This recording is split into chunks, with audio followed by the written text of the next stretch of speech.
Hello friends, मैं वैशाली स्वागत करती हूँ आप सभी का आपके अपने प्लेटफॉर्म एग्जाम जंक्शन पे। और आपको पता है जो आपका सीटेट है वो जुलाई में होने वाला है। तो अब आखिर आपको इसकी तैयारी कैसे करनी है, यानी पास कैसे करना है। बहुत सारे बच्चों का ये मैसेज आता है कि मैम सीटेट का जो पेपर 1 है वो तो क्वालिफाई हो जाता है, लेकिन पेपर 2 जो है वो मेरा क्वालिफाई नहीं हो रहा है। क्योंकि आप सभी को पता है कि बीएड वाले जो हैं पेपर 1 दे नहीं सकते, सिर्फ पेपर 2 ही उनको देना है।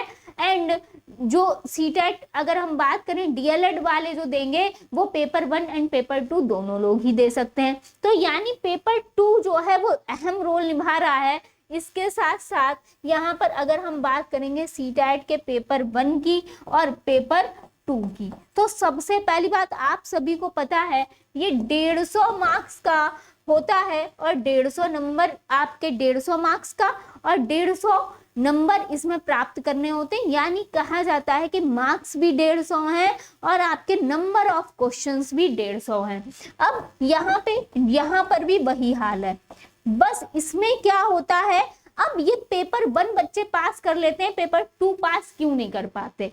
क्योंकि पेपर 1 का कंटेंट जो है वो ना के बराबर होता है। क्लियर है? यानी बिल्कुल नॉर्मल बेस्ड कंटेंट होता है। यहाँ पे पेडागोजी आपकी नॉर्मल सी होती है। पेडागोजी 75 नंबर की आपकी आएगी, 75 नंबर की आपकी पेडागोजी आएगी। यहाँ पर भी 75 ही नंबर की पेडागोजी आएगी।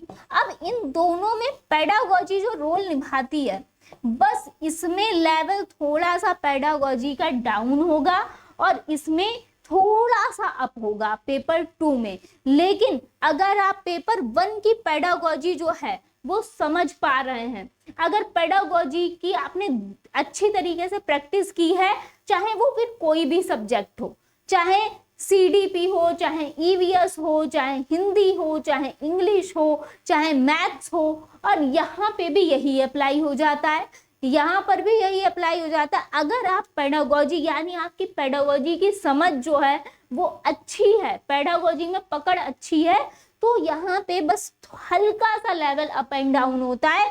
यानी अगर आप पेडागोजी अच्छी आपकी है तो आप पेपर 2 में भी इसको बेहतरीन तरीके से निकाल सकते हैं।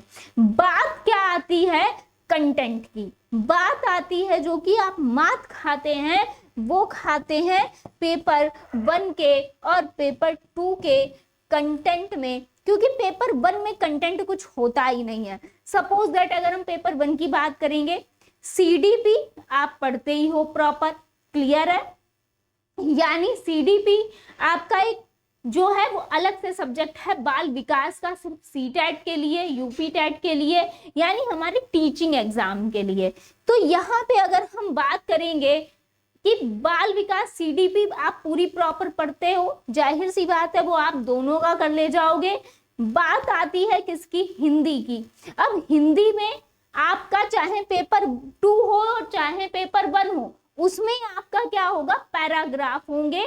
15 नंबर में हर आपका पोर्शन जो है वो 30 नंबर का होता है, सबको पता है। तो यहाँ पे हिंदी का जो पोर्शन है वो पेपर 1 एंड पेपर 2 दोनों में ही 30-30 मार्क्स का होगा।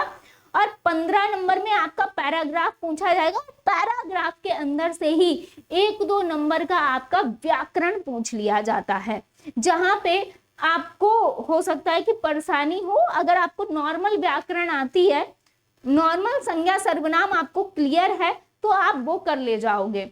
यानी आपको पर्यायवाची हैं, आपकी शब्दों पे अच्छी पकड़ है, समानार्थी हैं, अनेकार्थी हैं, इस टाइप का आपको अगर आपका ठीक ठाक व्याकरण है तो आप वहां पे क्लियर कर लोगे। यानी पैराग्राफ मेन है। पैराग्राफ 15 नंबर का 2 पैराग्राफ आपसे पूछेगा और उसमें से ही क्वेश्चंस आपके आधे आ जाते हैं, चाहे वो पेपर 1 हो पेपर 2 हो, 1-2 क्वेश्चन ही ग्रामर के रहते हैं। बात आती है इंग्लिश की, तो इंग्लिश का भी सेम पैटर्न है, चाहे पेपर 2 हो चाहे पेपर 1 हो, दोनों का सेम पैटर्न है। अगर आपके पास संस्कृत है तो संस्कृत का भी सेम पैटर्न है, बस पेडागोजी यहाँ पे मेन रोल निभाती है और पैराग्राफ, यानी यहाँ पे कंटेंट नहीं है। अब जहां पे आप पेपर 2 में मार्क खाते हो पेपर 1 में नहीं खाते हो। यहाँ पे आता है ईवीएस, प्राइमरी में ईवीएस आता है। प्राइमरी का जो ईवीएस है उसमें आप क्या करते हो, यहाँ पे एनसीईआरटी अगर आपने कवर कर ली, एनसीईआरटी यहाँ पर ईवीएस में 6 to 8 की कवर कर ली, 6 to 8 की एनसीईआरटी अगर आप कवर कर लेंगे तो ईवीएस अच्छी तरीके से क्वालिफाई हो जाता है, क्योंकि 15 नंबर का आपका ईवीएस, यहाँ पर ईवीएस में एनसीईआरटी का पोर्शन आता है और 15 नंबर की आपकी आती है पेडागोजी। पेडागोजी आप कर ही सकते हैं प्रैक्टिस के द्वारा ज्यादा से ज्यादा। देन अगर हम कंटेंट की बात करें तो 6 to 8 की जब हम बात करते हैं तो 6 to 8 की एनसीईआरटी आप पूरे यूट्यूब पे देख सकते हैं, कहीं भी देख सकते हैं, फुल एनसीईआरटी पड़ी हुई है। सीटेट बेस ईवीएस के लिए, प्राइमरी के लिए बहुत सारी एनसीईआरटी आपको मिल जाएगी यहाँ पे, तो ये आप इससे कवर कर सकते हैं, यहाँ से अच्छे खासे नंबर गेन कर सकते हैं। इसलिए आप पेपर जो 1 है वो आसान तरीके से क्वालिफाई कर जाते हैं कहीं ना कहीं, यहाँ पे दिक्कत नहीं होती।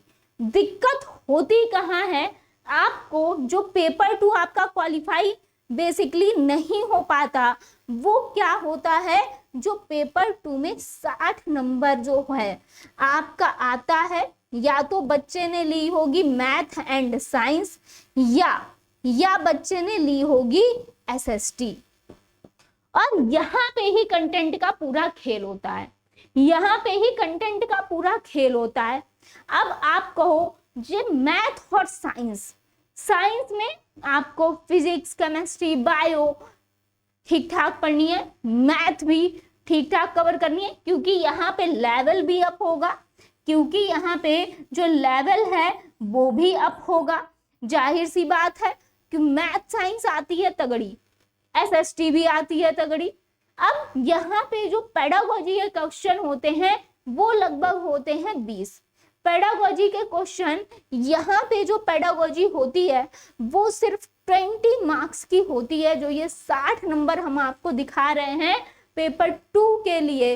इसमें अगर हम बात करें एसएसटी हो या फिर मैथ एंड साइंस हो, जो भी आपने सब्जेक्ट चॉइस की होगी, यहाँ पे जो है पेडागोजी आती है 20 मार्क्स की और 40 नंबर का आता है कंटेंट, है ना। 40 नंबर का आपका कंटेंट आता है और सबसे ज्यादा बच्चा यहीं पे मार्क खाता है, क्योंकि कंटेंट आ रहा है तगड़ी तरीके से मैथ, साइंस और एसएसटी का। आपने सही से पढ़ा नहीं, एनसीईआरटी बच्चा पढ़ने में थोड़ा ढील देता है, जाहिर सी बात है। और फिर अगर आपको 6 to 8 या 11th-12th की एनसीईआरटी पढ़ने को कहा जाए तो आपको डिफिकल्टी होती है, सीधी सी बात है, डिफिकल्टी होती है और आप उस चीज को कवर नहीं करते, या फिर 6th क्लास की एनसीईआरटी लेके बैठे हैं और आपको लगता है कि ठीक है ये तो हमने पढ़ा हुआ है, आता है, और छोड़ दिया कि ठीक है सिर्फ प्रैक्टिस कर लेते हैं। ऐसा नहीं है, आपको एनसीईआरटी भी देखनी है, आपको प्रीवियस ईयर भी देखने हैं। पहली बात, एनसीईआरटी और प्रीवियस ईयर आपको दोनों कवर करने हैं।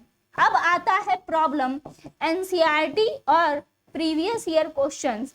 अब आता है प्रॉब्लम कि एनसीईआरटी मैम कवर करने तो बैठो, लेकिन 6 to 8 की एनसीईआरटी लगातार कवर करने में दिक्कत भी है, प्लस एकदम से तो यही लगता है कि ठीक है ये तो आता है हमें, लेकिन वहीं पे आप मार्क खाते हैं।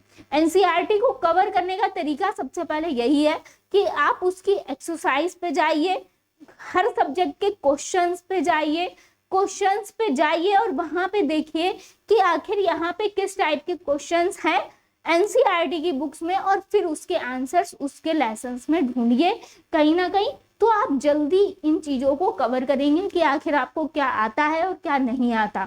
प्लस प्रीवियस ईयर क्वेश्चन जो सीटेट में आए हुए हैं उनको देखेंगे कि आखिर सीटेट जो है एनसीईआरटी से किस टाइप के क्वेश्चंस उठा रहा है। लेकिन लेटेस्ट में ध्यान रखिएगा कि लेटेस्ट में जो है सीटेट जो है एनसीईआरटी से, चाहे वो मैथ साइंस हो चाहे वो एसएसटी हो, किस प्रकार के क्वेश्चंस को यहाँ पे उठा रहा है, इसको देखना है और एनसीईआरटी को देखना है।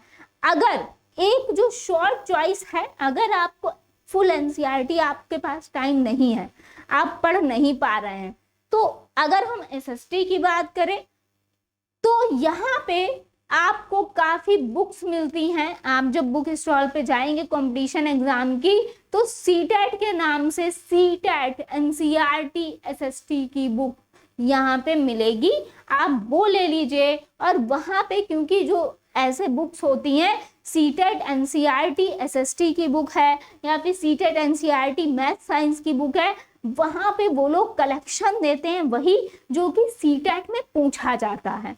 वहाँ पे वो लोग वहाँ पे जो बुक्स होंगी आपको मिलेंगी, वो वही होंगी जो सीटेट में आपसे लगातार पूछा जा रहा है, जिस टाइप की चीजें। तो आप उस बुक को पूरा खत्म करिए, पूरा का पूरा खत्म करिए। अगर एनसीईआरटी आप प्रॉपर तरीके से नहीं इसको कवर कर पा रहे हैं, उनके लिए है ये। फिलहाल बेस्ट तरीका यही है कि आप 6 to 8 की एनसीईआरटी बेहतरीन तरीके से कवर करें। अगर मैंने यही कहा है कि अगर आपको लगता है ऐसा कि आप नहीं कवर कर पा रहे हैं, दिक्कतें हैं, तो आप सीटेट एसएसटी एनसीईआरटी बुक ले लीजिए।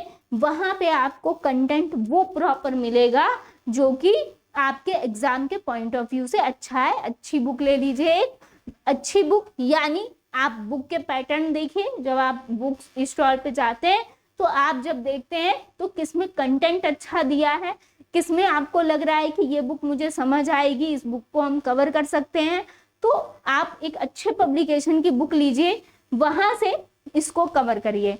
बाकी आपको हम कवर करा रहे हैं प्रॉपर यहाँ पे एसएसटी और हिंदी। एसएसटी और हिंदी की डेली टू डेली क्लास चल रही है। हिंदी की क्लास 12 बजे से चल रही है। एसएसटी की क्लास आप लोग बताइएगा कि किस टाइम पे रखूं। अभी तक तो डेली टू डेली 6 बजे क्लास चल रही है, लेकिन टाइम चेंज मुझे करना है एसएसटी का, तो आप लोग बता दीजिए। लेट नाइट के अलावा आप बता दीजिए कि मॉर्निंग में किस टाइम पे हम क्लास ले सकते हैं। मिलते हैं नेक्स्ट अपडेट के साथ, नेक्स्ट सेशन के साथ। आई होप आपको चीजें क्लियर हुई होंगी, समझ आया होगा। अगर इस तरीके से आप तैयारी करेंगे तो बिल्कुल आप जो है पेपर 2 भी क्वालिफाई कर पाएंगे। मिलते हैं नेक्स्ट सेशन में। धन्यवाद।